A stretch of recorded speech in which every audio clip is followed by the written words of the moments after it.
बच्चों हम आज कौन सा नदी तंत्र पढ़ने वाले हैं? गंगा नदी तंत्र पढ़ने वाले हैं, ठीक है। और इससे पहले कौन कौन से नदी तंत्र पढ़े? हाँ, काली नदी तंत्र और यमुना नदी तंत्र को हमने डिस्कस कर लिया, ठीक है। आज हम जो नदी तंत्र पढ़ेंगे वो है हमारा गंगा नदी तंत्र पढ़ेंगे, ठीक है। तो गंगा नदी तंत्र में हम दोनों नदी को लेंगे, भागीरथी नदी और अलकनंदा को भी एक साथ लिया हुआ है। और इसको जो मिलती है देवप्रयाग में, यहाँ से इसका नाम गंगा हो जाता है। तो इसको हम आज पढ़ेंगे। और मोटे मोटे तौर पर जो मेन नदियां हैं उसको मैंने यहाँ पर दिखा रखा है। हालांकि और भी छोटी मोटी बहुत सारी नदियां इसमें हैं, लेकिन बट आपके लिए इतना काफी है, ठीक है। एक आप मोटी मोटी चीजें समझ जाएं, जो मेन जो इसका सिस्टम है उसको आप लोग समझ जाएं। तो हम शुरू करते हैं। देखो, गंगा नदी तंत्र को एक्चुअल में जो गंगा नदी जो नाम शुरू होता है, गंगा नदी जो नाम पड़ता है वो देवप्रयाग के बाद इसको एक्चुअल में गंगा कहा जाता है, ठीक है। देवप्रयाग तक ये दो भागों में बटी हुई होती है।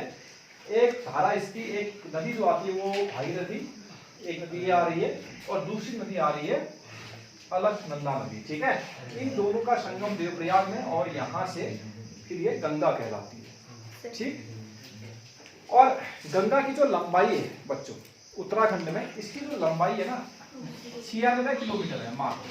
क्योंकि गंगा कहाँ से? देवप्रयाग से हरिद्वार तक है, ठीक। इसलिए गंगा की लंबाई उत्तराखंड में कितनी है? 96 किलोमीटर है, ठीक है।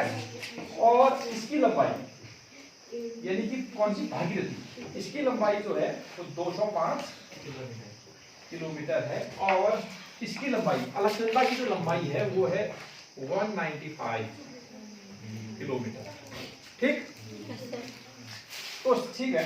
तो देवप्रयाग से आगे बढ़ने से पहले तो हम दोनों नदी जो सिस्टम है इनको समझ लेते हैं। चलो सबसे पहले हम अलकनंदा की बात कर लेते हैं, ठीक है। तो अलकनंदा तो देखो बच्चों, ये नदी है अलकनंदा नदी। ये जो मेन नदी है ये अलकनंदा नदी है, ठीक है। और अलकनंदा नदी का उद्गम स्थल जो है शतोपंत ताल, ठीक है।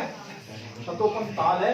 ये देखो, ये चमोली डिस्ट्रिक्ट में पड़ता है। ये वाला इलाका, ये एरिया ना पूरा ये चमोली डिस्ट्रिक्ट में पड़ता है, ठीक है। तो चमोली में है, ठीक। तो यहाँ से इसका उद्गम होता है शतोपंत ताल से अलकनंदा नदी का।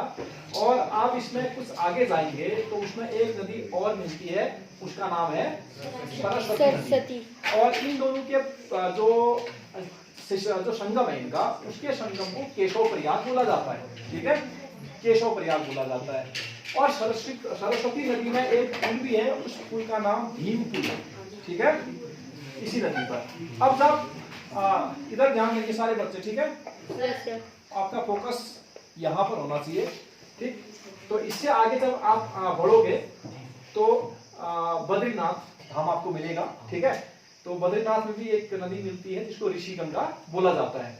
और थोड़ा सा आगे पर हनुमान चट्टी है, और हनुमान चट्टी में हनुमान की जो कहानी है, पूंछ उठाने वाली कहानी है हनुमान की, हनुमान और भीम की ना, तो वो कहानी उस स्थान से जुड़ी हुई है। जब अलकनंदा नदी में आप आगे को बढ़ते हैं तो आप पहुंचते हैं विष्णु प्रयाग में। और विष्णु प्रयाग में यहाँ पर एक नदी मिलती है, उसका नाम है पश्चिमी धौली गंगा। एक पूर्वी धौली गंगा भी है, उसको हमने काली नदी वाले तंत्र में देखा था। तो ये पश्चिमी धौली गंगा है। इसका संगम जो होता है विष्णु प्रयाग में होता है। इससे जब आगे हम बढ़ते हैं तो हम पहुंचते हैं नंद प्रयाग में। नंद प्रयाग में नंदाकिनी नदी मिलती है, ठीक। और जब इससे आगे हम आगे बढ़ेंगे, एक तो मेन धारा है अलकनंदा चली रही है बच्चों, ये तो अलकनंदा है ही है। आप कर्णप्रयाग पहुंचते हैं, और कर्णप्रयाग में आप यहाँ पर मिलन होता है पिंडर नदी का, ठीक है। और जब इससे आप आगे बढ़ते हैं तो आप रुद्रप्रयाग पहुंचते हैं, और रुद्रप्रयाग में मिलती है मंदाकिनी नदी। और मंदाकिनी नदी आती है केदारनाथ की जो मदरांचल श्रेणी है वहां से नदी निकलती है। और ये नदी आगे को जाकर के देवप्रयाग में भागीरथी के साथ मिल जाती है। तो इस सिस्टम में दो तीन चीजें और एक्स्ट्रा ध्यान ये देखने वाली बात है कि हमारे जो उत्तराखंड के पंच प्रयाग, समझ लो, पंच प्रयाग भी इसी नदी में है, तो सबसे पहले तो एक देव प्रयाग हो गया, दूसरा रुद्र प्रयाग, तीसरा कर्ण प्रयाग, चौथा नंद प्रयाग और पांचवा विष्णु प्रयाग। ये 5 प्रयाग है बच्चों पंच प्रयागों में, ठीक है। ये केशव प्रयाग नहीं है पंच प्रयाग में, और यहाँ भी एक गणेश प्रयाग है, ये भी पंच प्रयाग में नहीं है। आपको ये ध्यान देना है पंच प्रयागों में ये 5 प्रयाग हैं। आप अगर मैप से इस तरह से पढ़ते हैं तो आपको स्पष्ट पता चलेगा। आप अब क्वेश्चन को कैसे भी पूछे, ठीक है, दक्षिण से उत्तर की ओर अगर इनको सजा हुआ आएगा तब भी आप बता सकते हो, पहले देव प्रयाग, रुद्र प्रयाग, कर्ण प्रयाग, नंद प्रयाग, विष्णु प्रयाग। या उत्तर से नीचे की ओर दक्षिण की ओर पूछेगा तो मैप से आप सब बता सकते हैं ना। बस ये फायदा होता है हमारे मैप से पढ़ने का। और थोड़ा ये ध्यान रखना है कि ये वाला जो सिस्टम है ये चमोली में है, यानी कि ये विष्णु प्रयाग, नंद प्रयाग, कर्ण प्रयाग आप चमोली डिस्ट्रिक्ट में मिलेंगे आपको। रुद्र प्रयाग तो एक अलग डिस्ट्रिक्ट है ही है, और देव प्रयाग जो है टिहरी में पड़ता है, ठीक। तो ये मेन जो सिस्टम था, हालांकि इसमें बहुत सारी और भी नदियां हैं, कौन कहां से निकलती हैं, अभी हम बहुत ज्यादा इसको ले नहीं रहे, ठीक है ना। तो इतना अभी आपके लिए इतना काफी है। अब हम इस तरफ को चले जाते हैं। ये कौन सी नदी आ रही है? भागीरथी नदी। अब थोड़ा भागीरथी नदी को भी हम इसको समझ लेते हैं। तो बच्चों भागीरथी नदी जो है, जो गंगोत्री धाम, जो धाम है ना, गंगोत्री धाम से आप ऊपर को जाओगे तो गंगोत्री ग्लेशियर, ठीक है, पड़ेगा। और यहाँ से ऊपर को करीब 19 किलोमीटर ऊपर को जाने पर एक जगह पड़ती है गोमुख पर, ठीक है। इसी गोमुख से इस भागीरथी नदी का उद्गम है, और गंगा नदी का उद्गम भी यहीं से कहा जाता है, गोमुख से ही कहा जाता है, ठीक है। भागीरथ जो गंगा नदी है और भागीरथी का उद्गम है। ये अब उत्तरकाशी डिस्ट्रिक्ट में है, ठीक है। वो चमोली में था, ये उत्तरकाशी डिस्ट्रिक्ट में है। इसमें आप आगे को बढ़ोगे तो इस नदी में सबसे पहले यहाँ पर रुद्र गंगा मिल रही है, रुद्र ग्लेशियर से निकलती है। इससे आगे बढ़ोगे तो गंगोत्री धाम में जब पहुंचोगे तो आप केदार गंगा यहाँ पर मिलती है, केदार पाल से निकलती है। और इस ये भागीरथी नदी है, मेन जो नदी है, भैरव घाटी में इससे जाड़ गंगा मिलती है। इससे आगे चलोगे तो गंगोली में असी गंगा मिलेगी। और इससे आगे मेन जो है टेहरी डैम पर भी 2 नदियों का संगम है। इसी को गणेश प्रयाग भी बोला जाता है।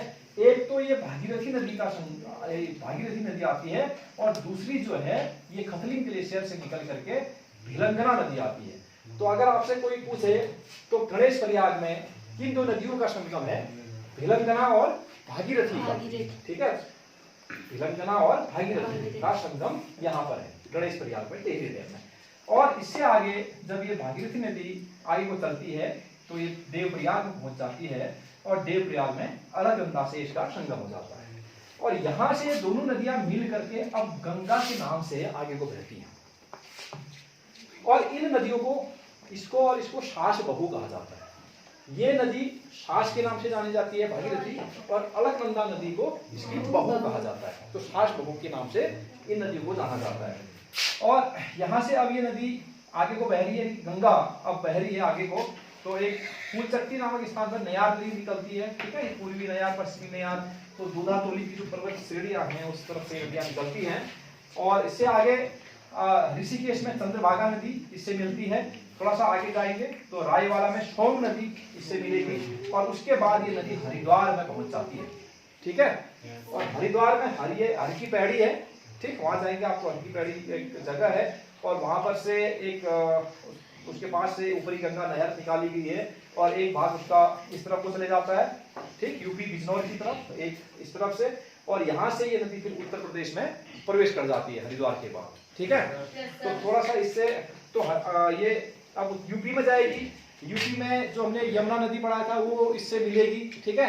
उसके बाद ये नदी फिर आगे को बहती हुई अंत में कहाँ, बांग्लादेश से होती हुई बंगाल की खाड़ी में गिर जाती है, ठीक है।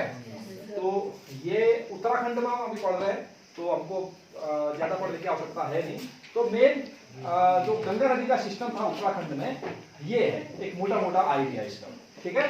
तो इतना आया समझ में? तो इस मैप को आप बढ़िया से बना लो, ठीक है, और अपनी कॉपी में इसको अच्छे से इसको रख लो बना कर, ठीक। तो मैप से पढ़ने पर काफी चीजें आपके क्लियर हो जाएंगी। अब कोई पंच प्रयाग आपसे पूछे तो बताओ कौन कौन है पंच प्रयाग में?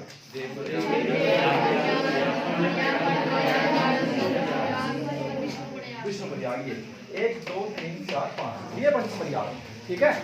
आपसे पूछेगा या क्वेश्चन इस तरह से पूछेगा, रुद्र प्रयाग में किन दो नदियों का संगम होता है? अलग गंगा। कर्ण प्रयाग में किन दो नदियों का संगम होता है? नंद प्रयाग में किन दो नदियों का संगम है? अलकनंदा तो है ही है सभी जगह, ठीक है। और ये गणेश प्रयाग में किन दो नदियों का संगम होता है? नीलगंगा नदी का संगम होता है। तो इसी तरह के क्वेश्चन पूछे जाते हैं, ठीक है। और मैप से पढ़ो तो आपको लॉन्ग टर्म मेमोरी के लिए बहुत अच्छा होगा, याद रखने के लिए, ठीक। आपको उत्तर से दक्षिण की ओर कोई प्रयाग सजाने हैं या दक्षिण से उत्तर की ओर सजाने हैं, तो मैप इसके लिए बहुत जरूरी है। तो इतना क्लियर हो गया ना? तो ठीक है, हम अपने नदी तंत्र को यहीं पर समाप्त करते हैं। तो अगले दिन हम किसी और टॉपिक के साथ यहाँ पर आएंगे, ठीक है। नदी का एक मोटा मोटा आइडिया हमने सीख लिया है और फिर किसी और टॉपिक को हम देखेंगे, ठीक है। तो आज हम